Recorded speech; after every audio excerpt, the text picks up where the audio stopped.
And good evening once again, everybody. Welcome back to Championship Week Video Notebook Part 5 million or something like that. God knows how long we've been doing these things. Our Hoops HD continuing non-stop coverage of Championship Week, streaming to you here Wednesday, March 8th at about 11:30, sorry, Tuesday, March 8th, about 11:30 p.m. Eastern right now. I'm your host, Chad Sherwood. Joining us, first of all, John Sleeka's Coffee Cup. Coffee Cup, how are you? Oh, I'm doing quite fine, and I'm also, as you can see by my signature, getting ready for tomorrow night's pasta dinner. Right. Oh, tomorrow night is pasta dinner night. Yeah, That we is got right. pasta tomorrow. And again, that's what that's going to be corresponding tomorrow. What kind of pasta the committee's eating? Yeah, we have the daily correspondence. Because I believe beginning tomorrow, the committee is actually going to be locking themselves into the room in New York City there, and David Griggs with us as well. We will be continuing our correspondence with them, though, exclusive to Hoops HD. And we're also going to have free reign to the hotel pool because everyone else is going to see a shark in there, not realizing it's only Griggs. Right. Yeah, that's true. We actually wanted to start out before we get into today's games and the results and everything. We want to start out in a conference that not only didn't play today, it's not playing tomorrow either. One of the few that won't actually start until Thursday, but the Western Athletic Conference. We've been speaking about it a lot. Our hashtag Lopes waiver campaign. We have it ongoing here. And we talked about last night the fact that we're trying to reach Jeff Hurd, the WAC commissioner, about the fact that the Lopes are not in the WAC tournament where they need to be to get the automatic bid if they're going to get the waiver. Yeah, I'm trying to restrain myself. Anyhow, we actually going to pull up right here on my screen if we can see it now. Can you see it there? Yes, we can. Okay. Ooh, we just lost it, didn't we? Okay, we got something up there. Here, I'm going to try to bring this back up again. Here, hold on. I was just thinking a second. All right, there we go. We can see it up there. This was my top of the screen. Here was my initial tweet to Commissioner Hurd. This is the people want them in. Jeff, fix the bracket, add the Lopes.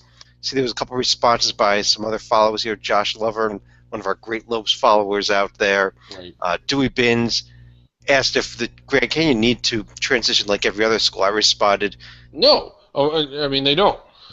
And that Grand Canyon proved that 4 years is way too many. Right, yes. And the answer to that is no. They're the team of the people. No one should have to, but especially not them.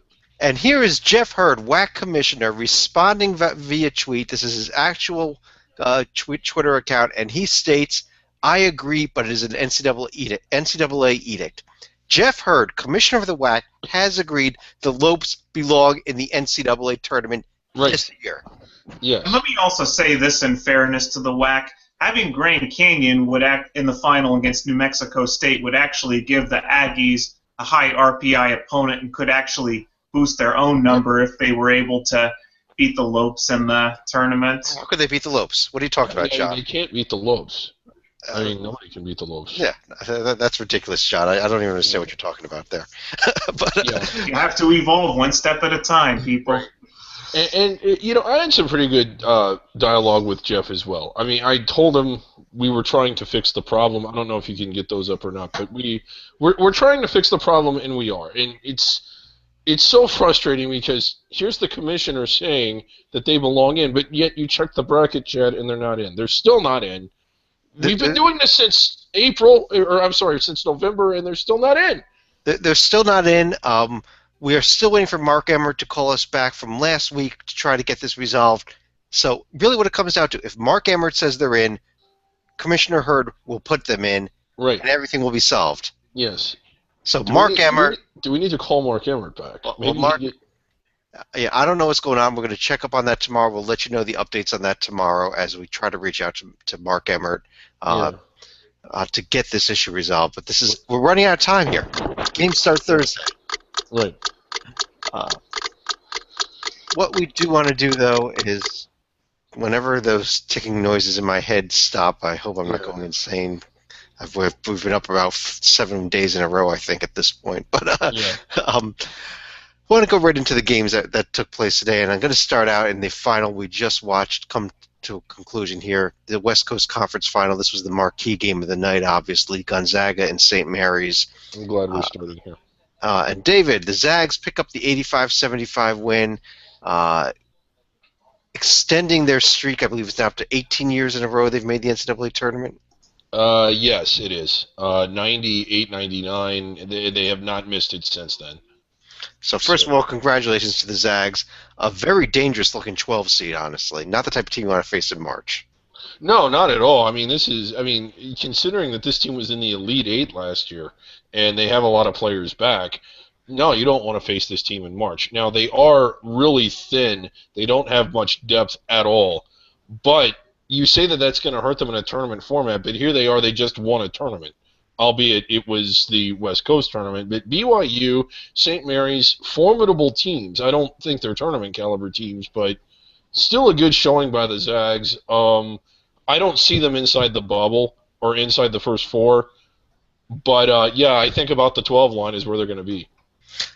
John, here's the big debate that we're going to add to the already existing Valparaiso, Hofstra, Monmouth, Wichita State debates. What about the Gales? Do they get an at-large bid? I actually have 3 of those teams as part of my last 4 in right now. I would have Wichita State and Monmouth slightly above St. Mary's, and the Gales would be my very last team in. I mean, they do have the 2 wins over Gonzaga, but don't forget their win over Grand Canyon, Stanford, BYU, and even UC Irvine, who has a pulse in the Big West. It's not just 20 complete slapnuts that they've beaten up in the West Coast and other portions of their non-conference schedule. Their record away from home is still a respectable 9-4, so they're going to be in the discussion up until the very final day, I would imagine. David, I think you want to respond. I realize I'm in the minority. I'm not nearly as big on them. We just got done saying Gonzaga wasn't in the bubble or wasn't inside the bubble. They just lost to Gonzaga. I know they beat them twice, but they're not inside the bubble. They didn't win at BYU. They don't have a win. One of the teams John didn't mention is Hofstra. I don't think they have a win as good as Hofstra's win at at St. Bonaventure. Not only do they not have the paper, I just don't think they look that good. I mean, they kind of blew past Pepperdine finally after losing to them twice. But you look at it, they sweat out Portland, they sweat out LMU, they lose to Pepperdine, they sweat out Pacific. David, they also gave Cal their toughest Cal's toughest home game of the entire season. They did play well against Cal. But, I mean, all these teams, like Manhattan State, they beat all these teams at home. And, yeah, they gave Cal a really good game. And I remember consciously thinking, if you go back and look at it, we had said how unfortunate that St. Mary's didn't give themselves more chances because they looked really good in this game in a losing effort. But, I for one, just don't see it here. I don't think they passed the eye test, and I don't think they have the paper. And I realize that a lot of people like them more than I do, and if most people like them more than I do, then it probably means most of the committee likes them more than I do. But I can't help it if everybody but me is wrong. I mean, really, the simplest way to do this would just be for one person to be in charge of all this, and that person should be me. That way things would be right. It is 11:38 in the evening, and Chad Sherwood is arguing for a close loss by St. Mary, so keep that in mind. I was actually going to make another counterpoint here in regards to St. Bonaventure. I personally would have them above Gonzaga, but I know there's a big contingent on our committee that would not have the Bonnies in at all. Well, yeah, I don't think we put them in. We shouldn't be debating St. Bonaventure right now. We get to them a little bit later in the week. The A10 gets going. The Bonnies still have a chance to improve their profile. St. Mary's does not, and that's the big difference. Right. And of the teams that are done, Hofstra, Monmouth, I think both those teams have better paper, and I think both those teams have better teams. I could argue that Valparaiso is up there too. I would argue they have a better team. I don't know if Valpo's paper's better. Well, let's go over to some of these. The second of the, well, it's actually kind of reverse order, but there were 4 automatic bids turned out, given out tonight. Another one was in the Summit League where the top two teams in this conference, probably for the last 5 or 6 years, it seems now, South Dakota State, North Dakota State. It was the Jackrabbits with the 67-59 victory. Our preseason pick, the conference leader most of the season until they tapered off at the end. And in honesty, I think, David, that we've got the best team in the conference representing it in the NCAA, even if it wasn't the 1 seed. Yeah, it's kind of hard to argue that they're not. I really like this IPFW team. They looked fantastic in that semifinal game for about 30 minutes, but unfortunately, it was the wrong 30 minutes. John, is this South Dakota State team, which probably is a 12-13 seed type of team, how dangerous are they going to be in the NCAA tournament? The Summit League office is certainly going to be breathing a huge sigh of relief with South Dakota State getting the automatic bid as opposed to IP Fort Wayne, just because their metrics are so much better. But at the same time, you have to feel a little bad for North Dakota State because they were making a nice comeback, but they had an untimely intentional and technical foul which killed their rally late in this one. But as far as South Dakota State, I do think the possibility for an upset is there, but we'll have to see who they're matched up with. Okay, I was watching the game, and I had 3-4 screens going, and it wasn't on my big screen. I had Gonzaga on that. I don't understand why he received a technical foul. It didn't look like he said anything. It didn't look like he did anything. He looked frustrated because a foul was called, and that's a technical foul. I mean, it just, not to take any away from South Dakota State because they would have won the game anyway, but I just could not figure out why that was a technical foul. Yeah, that was, it was costly. Honestly, I don't have the answer to that question either. John, do you have the answer? I can't read lips, but I'm going to guess he probably used one of Howard Stern's magic words in front of the referee. Didn't look like he said. I just know when I get technical fouls, I earn them. That is true. I don't. If I'm going to cross the line, I'm going to long jump over it. It didn't look like that kid did or said anything. We may be teeing you up before the show is over, David. So watch out. But, let's go over to the Northeast Conference. A game we were really looking forward to tonight, and that really better game even than the final score there. But Fairleigh Dickinson with a real nice win at Wagner, picking up the automatic bid out of the NEC. And John, Wagner actually jumped up to a big early lead here, and then early in the second half, FDU took the lead. Yeah, it was going to be a completely different game, and the end result here is going to be yet another NIT spot is going to be gobbled up by Wagner because we now have, at the very least, 6 teams from one-bid conferences that have no prayer of making the NCAA tournament, and that's going to be Wagner, Fort Wayne, Belmont, High Point, Bucknell, and North Florida.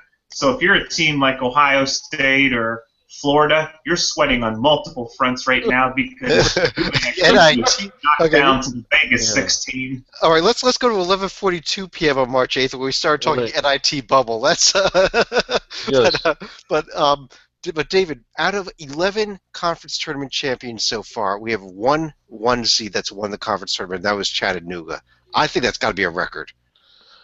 Yeah, I mean, it's I don't ever recall it happening before. Now, to be fair, not to say that the number isn't big, I think in some cases the team that was the best team, even if they didn't finish first, won the tournament. I think Iona had looked a lot better in the latter part of the season than Monmouth did. I mean, Iona had some really disappointing games in November and December, but they finished strong. I mean, who's the best team in that league and who has the best chance of advancing? I think it's Iona. I think South Dakota State, who we just talked about, was probably the best team in their league.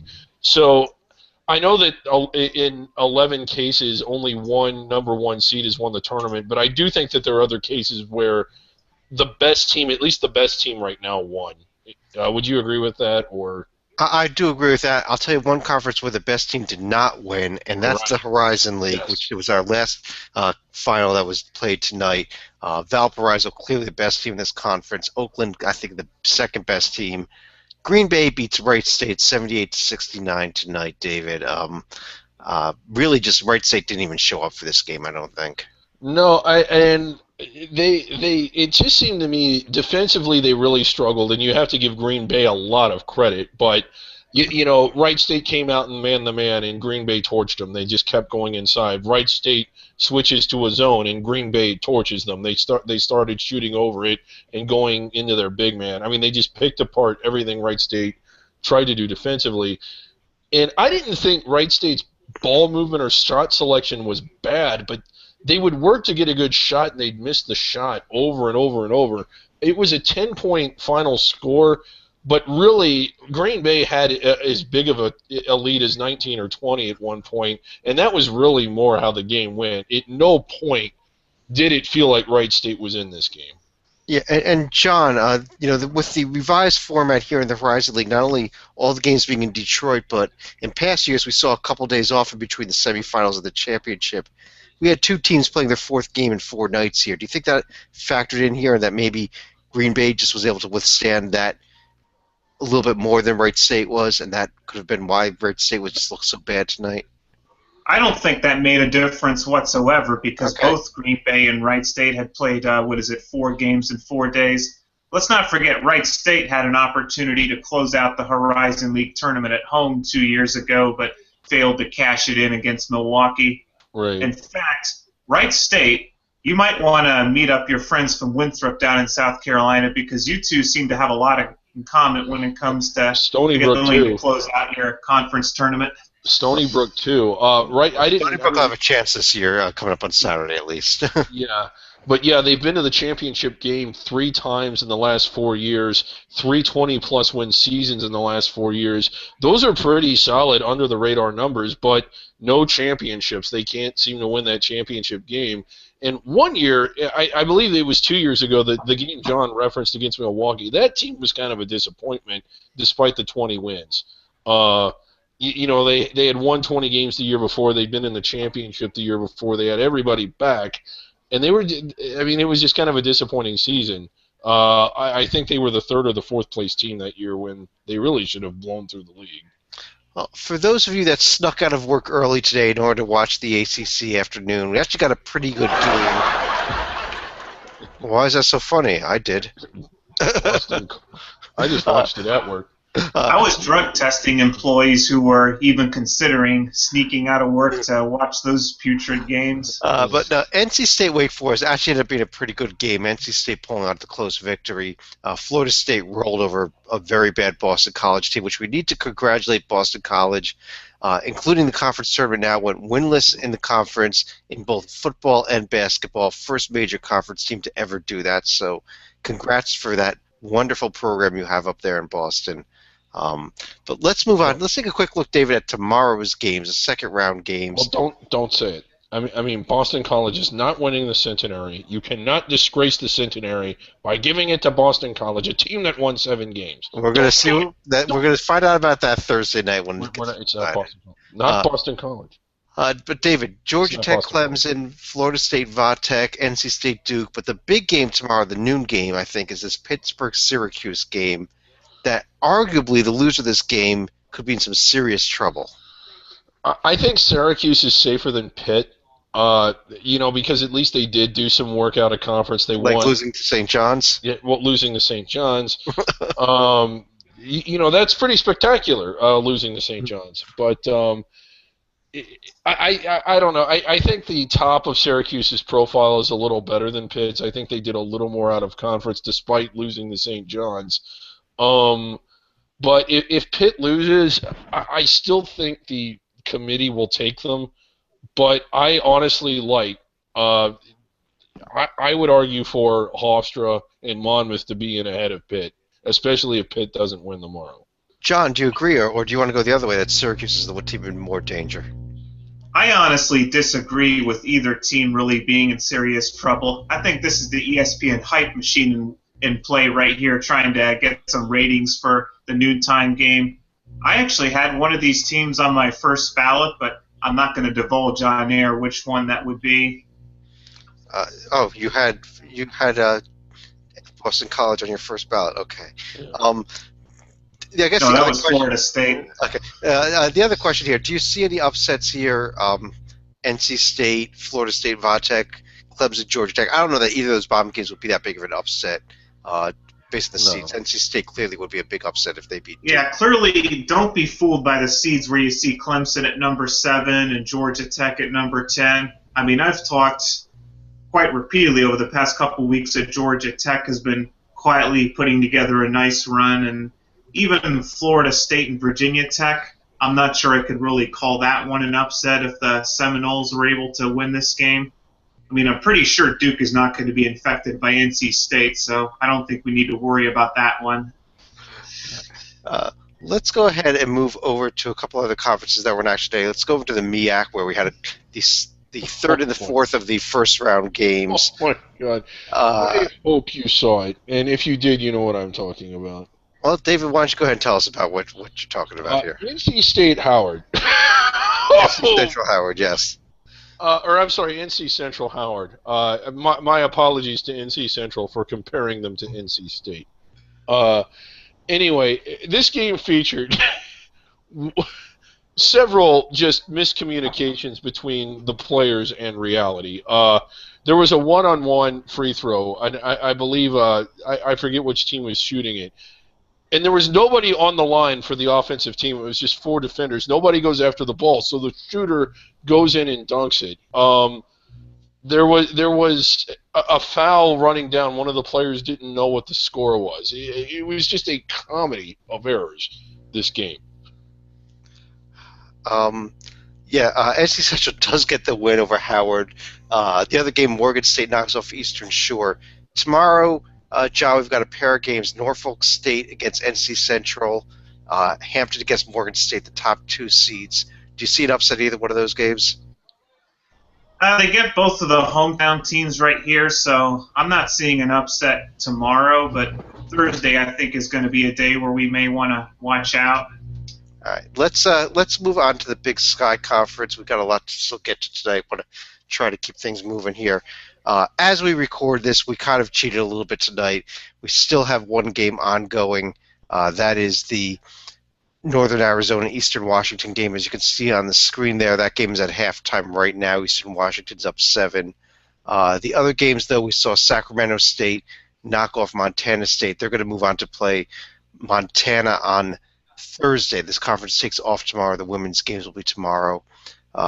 North Dakota knocks off Southern Utah, Portland State over Northern Colorado. David, any thoughts about what you saw today in the Big Sky?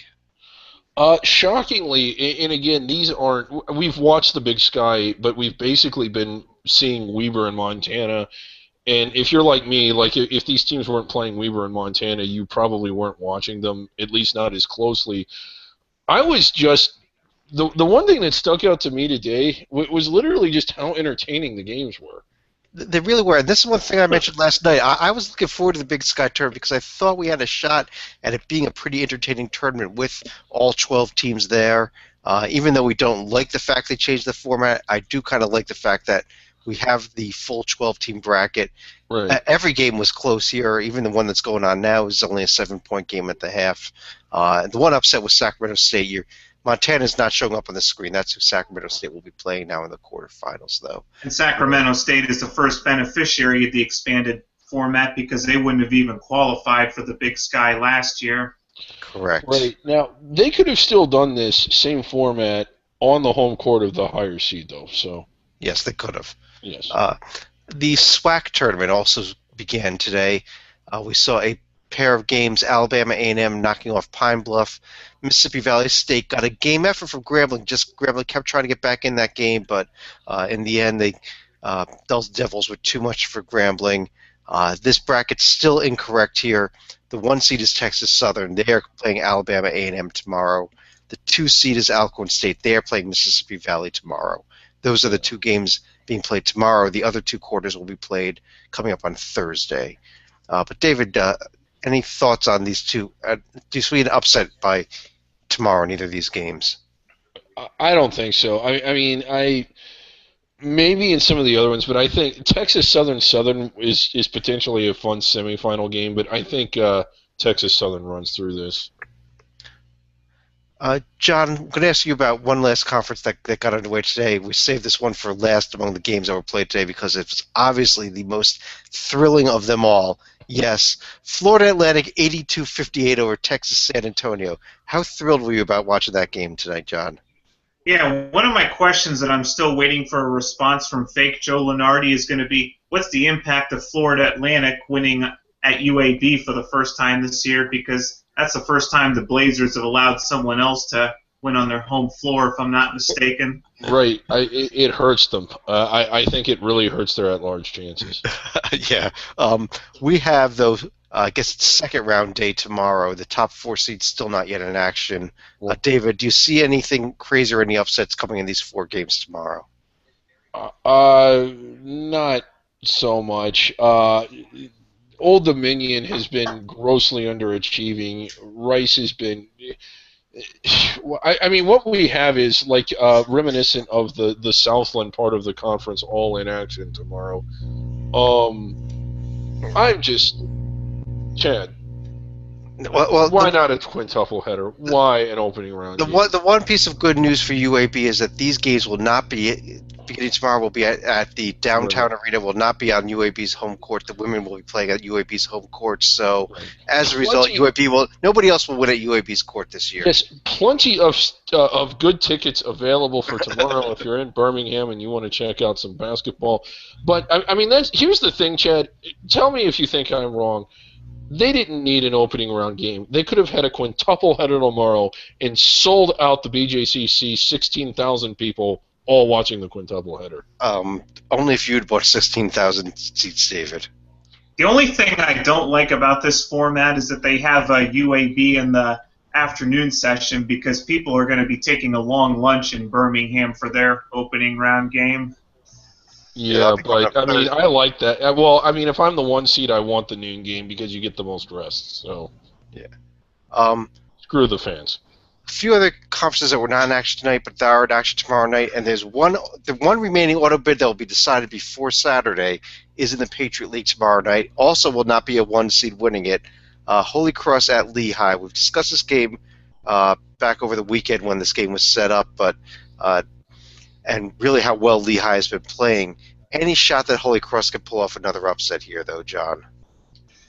They'll still have a shot like Stetson did, but I think the Mountain Hawks are going to be too much to overcome at home. David, do you agree? Yes. All right. Well, we'll see if the Crusaders could somehow pull off one more miracle after winning at Loyola of Maryland, at Bucknell, and at Army already. Would be a hell of a run if they do. We've got a bunch more conferences that are kicking off tomorrow, though.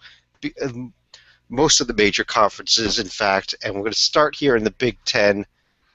If we can get this up here. Yes. There it is. Yes. And David, yes. We have a huge battle tomorrow. My Rutgers Scarlet Knights against Tim Miles. Well, I mean, Tim Miles is. You got to imagine they're in. I would think. I mean, he's got his team in a position to where if he wins this tournament, they'll be in the NCAA tournament and they could win the national championship. So Tim Miles doing great things. But the only coach who's crushing the non-believers right now is Mark Feud. So Tim Miles is going to have to wait a couple more days. He's going to crush the non-believers. Yeah, Tim Miles should get the win tomorrow over a very bad Rutgers team. Illinois should also beat Minnesota, I think. But let's take a look at the conference bracket as a whole. David, let me start with you. Who do you think is going to win this thing? Michigan State. John? Actually, I'm going to go hometown here. Not Indiana, but I'm going to go with Purdue to win this tournament as a surprise. I'm going to change my pick. I'm going with whiskey, and I mean. The one huge roadblock that they are going to run into is that they're going to have Nebraska in the opening round. But I just love how they're playing. They've won at, they've beaten all these teams. They've won at Maryland. They've won at Iowa. They didn't win at Purdue, but if they face Purdue, they're not going to be playing them at Purdue. I wouldn't be surprised if Wisconsin won this whole tournament. But it wouldn't shock me to see Penn State pull off 1 or 2 surprises like they did last year either. I could see Penn State being Ohio State, but that's it. I'm going with Michigan State. They are my pick. John, your Xavier Musketeers, their conference tournament begins tomorrow as well. They're not in action, but the 2 games tomorrow, Georgetown, DePaul, Marquette, St. John's. But John, who do you think wins this conference tournament, the Big East? They do get to scout the nightcap between Marquette and St. John's, but I think this is going to be another tournament where chalk holds up at the top. I think Villanova will make it to the championship, but I'm still going to go with Creighton as a dark horse to make it to the Big East final this year. 6 seeds have been wild here. Really, that's funny because Seton Hall is my pick to win the whole thing. David, yours? Well, I was going to pick Seton Hall, and now I can't because you did. I don't ever want to agree with you. I hate agreeing with Chad. He just picked Seton. He just picked my team. I'm sorry, but no, I am. All kidding aside, it shocked me that you said that because I figured I would shock. I mean, here's my thinking: Seton Hall has beaten everybody that they've played that isn't Butler, and it looks like they're going to avoid Butler in this tournament. I think they can win it. Another big conference tournament getting underway tomorrow. We're actually going to have a couple of teams that are in the tournament talk. Actually, one tournament talk team actually in action tomorrow here in the Big 12, looking like a 7-bid conference here. But Big 12 underway with K-State, Oklahoma State, Texas Tech, TCU. First of all, David, any shot of an upset in that TCU-Texas Tech game? And second of all, who wins the Big 12? Well, I mean, I think there actually is a shot at an upset here. If Texas Tech misses the bus and misses the entire first half. Did you see the way TCU played against Oklahoma in the regular season finale? Yeah, but I mean, Oklahoma was bored. They were just okay. I mean, there's always a chance, but I just like how Texas Tech's been playing. I think if Texas Tech, I don't think they go any further after this because West Virginia is just playing super well, but after we get through the opening rounds, we get to a quarterfinal where 7 of the teams are inside the field, and it raises the question, is winning this tournament more difficult, and is there more muscle here and more meat here than what you would see in an NCAA regional tournament? I mean, you have 2 potential – how many protected seeds do you have? There could be 5 protected seeds in this conference. Yeah, an NCAA regional only has 4. And if you talk to Iowa State last year, is it even worthwhile to win this group of death right here because they followed up their Big 12 championship last year with an opening round loss to UAB? Right. I'm going to go with chalk. I'm going with Kansas to win this one. John? I'd be tempted to pick Oklahoma here, but I just think their road is way too difficult to do it, and I'm going to go with Kansas as well. David? Kansas. Oh. Good. Yeah, I mean... I gave you a shot to disagree with me, and you didn't even do it. Well, no, again, you took my team. Okay. I took the 1 seed, David. I took the number 1 team in the entire country. You were going to go with Kansas State. Over in the SEC, we've got another conference with a single game, and what a thriller we're going to have. Tennessee and Auburn tomorrow. Set your DVR so you can watch this one multiple times, everybody. I don't even... Again, I am so excited for this game. Rick Barnes, great coach, taking over at Tennessee, doing a bang-up job. Rick Barnes against Bruce Pearl. You do the coaching match against Bruce Pearl. Great.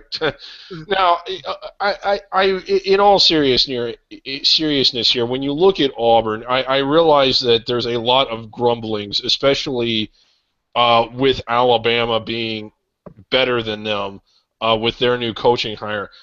Auburn is without 6 players that they were expecting to have back in September, October. As good as Kansas is, Chad, how good are they without their top 6 players? I'm not the biggest fan of Bruce Pearl, but I think you got to. I love him as a coach, and I think you kind of got to give him a pass when he's playing without his top 6 players, even though they came in last. Yeah, and I think their season ends tomorrow, mercifully. And who wins this thing? I am going to surprise you with my pick. I'm actually going with A&M. I'm really going out on a limb here, and I'm taking the top seed. Kind of like what you did with Kansas. Okay, John, your pick? I'm going to go a little off the board here, and I'm going to say Vanderbilt beats Ankery Frank's team in the championship here, because I think Texas A&M and Kentucky may be vulnerable early on in the tournament here. I am going to go completely opposite of both of you. I think that Kentucky will win this tournament in a very close, tough game in the finals over LSU. Making the Ben Simmons talk crazy there coming into Sunday. That's my prediction. Okay. My prediction is LSU go. I mean, I am rooting for Vandy to take out LSU. So. Well, Vandy's going to lose to Bruce Pearl and the Auburn Tigers there in the round before. But wow. A couple other conferences. Let's go over to the Pac-12, which also kicks off tomorrow with the 4 first-round games. So some bubble implications or tournament implications here definitely tomorrow. Washington, Stanford, Colorado, Washington State. The big one, Oregon State, Arizona State. If you don't believe Oregon State's in quite yet, they can't afford this loss. USC has also been treading in the wrong direction. The rivalry game against UCLA that they really need as well. Yeah, how much fun is that? I mean, in an opening round game, it's more fun if it's later in the tournament. But yeah, USC. That's actually a rematch from last year when UCLA beat USC. Yeah, but again here, USC, I think they need a win. It's a win away from home. That kind of helps stabilize their profile. Same with Oregon State. And then Washington and Stanford need to win the whole thing. So, who does win the whole thing? Utah. I'm going to go with Utah. John? I'm going to go with my preseason pick to win the national title, and that's going to be Arizona. I'm going to go with somebody else. I'm going to go with the 1 seed here. I'm going with the Oregon Ducks to win this. I also would not be shocked to see Arizona State pull off that upset tomorrow night. I'm kind of almost predicting it. I still think Oregon State finds a way into this field, but I think they're going to be sweating it out if they lose this game. The problem here is that the Pac-12 is going to dictate that the curtain of distraction face Oregon State in the first half, but not the second half. Yeah, so what? So what? Yeah. We still get it for half the game. Right. Mountain West kicks off tomorrow. Boy! We've got all kinds of at-large implications all kinds here. of awesomeness kicking off. 3 games. David, first of all, you see anything in these 3 games tomorrow? UNLV Air Force, Colorado State, San Jose State, Wyoming, Utah State. Yeah, I see 3 teams whose season will end, and 3 others whose season will end if they don't win the tournament. Are you going with San Diego State to win this tournament, or are you going to go with one of the upsets? I'm gonna go with Boise, Leon Rice and company, and I think it's the only bid they get. John? I'm going to add that any of my employees that disobey me tomorrow are going to have to watch Wyoming and Utah State as a punitive measure. But I'm still going to go with San Diego State to win the auto bid and the only bid out of the Mountain West this year. I don't think that's that punitive. I think that's good. That could be an entertaining game. I think it's going to be meaningless in the end, but I think it could be an entertaining game. And I will go with San Diego State to win this conference tournament as well. 2 more conferences to get to, and then we'll get through all these, and we'll go to our survival board and our tweet of the day. Atlantic 10 kicks off tomorrow as well. First round games between Duquesne, LaSalle, George Mason, St. Louis. Those may be more punitive games than anything else. God. Oh, boy. Duquesne is clearly better than the other 3 teams. They actually were looking pretty good at certain points of the year. They kind of crashed and burned on the way out, but yeah, not a whole lot here. But in looking at the tournament, you have 5 teams that are in the discussion. How many do they get? I think this conference gets 4. And I mean, unless GW, can GW get in if they get to the finals, do you think? Well, I think that St. Joe's is the team here that really needs a win to solidify a spot. I think They get 11 road wins. I think VCU needs to do a little work too here, but that St. Joe's GW quarterfinal, if it happens, is one to definitely circle to watch. I'm gonna go with VCU. I'm sorry, I'm gonna go with Dayton to win the conference tournament, the number 1 seed. Yeah. David, who are you going with? I am a glutton for. I just can't seem to stop liking this team, no matter how bad their paper is. I'm gonna go with VCU. John? Dayton has never won a conference tournament outside of their home arena, and I don't expect that to change this year. So I'm going to go with the Bonnies to win here in Brooklyn in the A-10 Swan Song. Good pick. I like the way the Bonnies are playing. Chad's favorite team. Uh, One more conference finally. This is our last conference today. Tomorrow we've got a very busy day, but the Southland kicks off with its two first-round games between New Orleans and Southeastern Louisiana, Nicholls State and McNeese State. Um, Anything you've seen in tomorrow's games, and then the other question: does SFA just roll in its two games and take this bid? Yes to the latter. I don't know about the former. New Orleans was looking fairly decent at one point or another. They kind of fell apart. I'm one of the teams I like how they play is Houston Baptist. They've been kind of fun to watch, but Wrong half of the bracket for them, wrong though. half of the bracket, yeah. John? The opening two games read like a centenary bracket right here, but I think SFA's reign of terror is going to continue here. Yeah. I agree. I think SFA is going to cruise. I think Houston Baptist might give them a bit of a game. I think they'll cruise in the finals, whether it's Sam Houston or Corpus Christi. But that does conclude our review and preview of all the brackets. We've got a couple other things to get to here. First of all, David, we've been tweeting to the chairman of the NCAA Selection Committee. Do we have our nightly tweet ready for him? Yes, we are. And again, this is nightly correspondence. So far, it's just been one-way correspondence, but let's get that up here. Yes, and this is in relation, Chad, to what we saw earlier. The WAC commissioner, Jeff Burt, wants the Lopes in. And I'm thinking, is this a form of civil disobedience if the committee does what the people wants and takes the people's team? Let the Lopes in. They're the team of the people. Make a stand forth for the people. Select the Lopes. Hashtag Lopes waiver. Hashtag Lopes bid. And we're sending this to John Castiglione, Selection Committee Chairman. We have been corresponding through him every night during championship week. We will continue to do that throughout the selection process. Are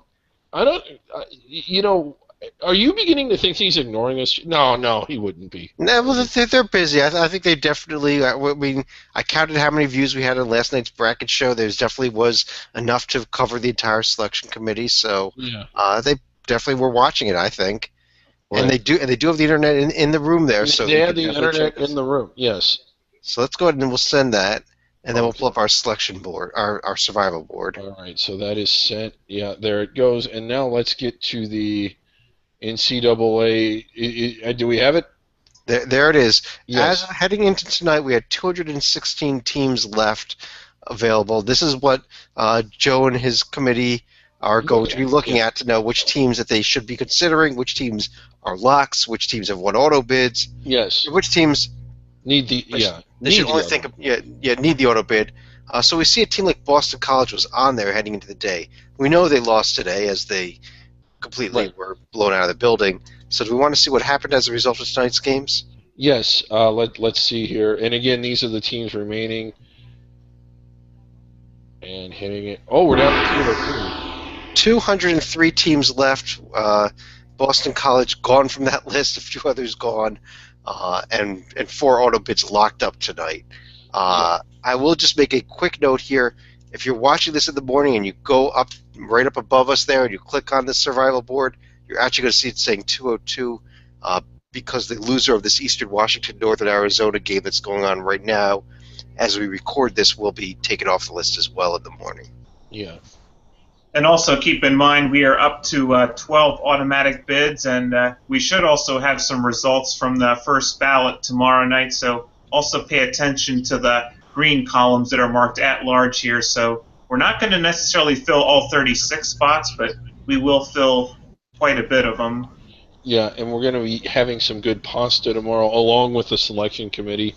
We're going to see how their meal was, and this is exactly what the real committee's doing. We are going to guide them through this process with our ongoing correspondence. Yeah. So and when they come back and watch tomorrow night's Championship Week video notebook, they'll see what we did during our bracket. Now they can be a little bit different, but they should be generally on pace with us. Yeah, I mean, generally doing what we're doing, and we do this to help the individual committee members out.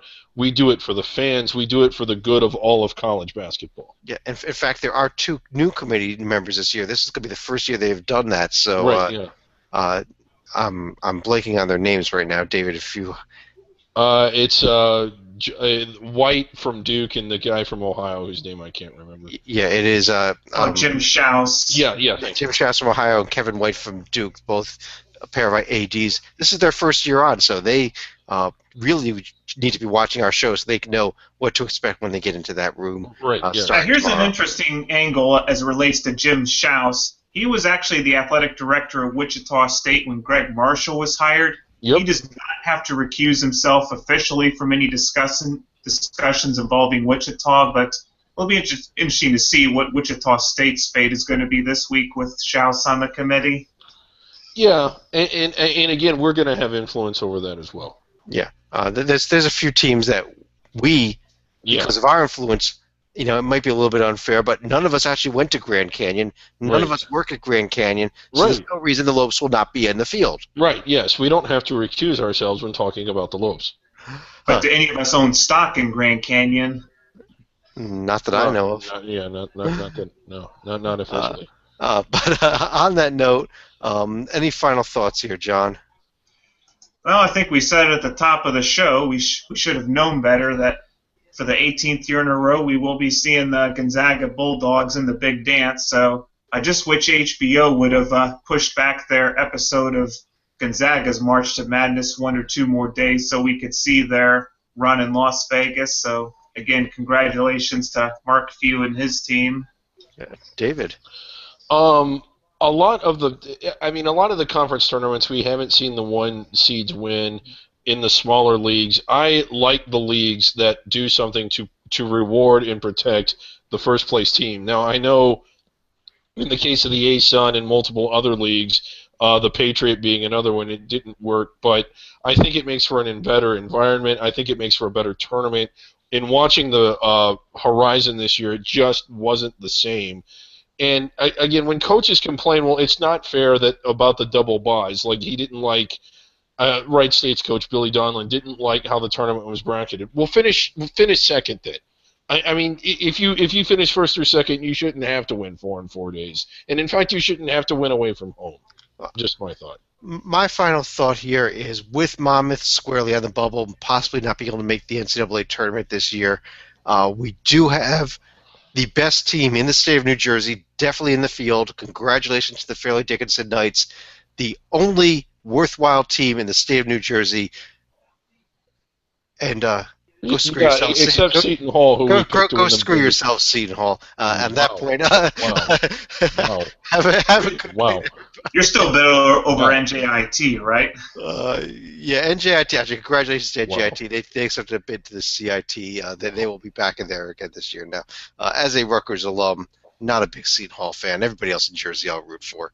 But on that note, have a great night, everybody.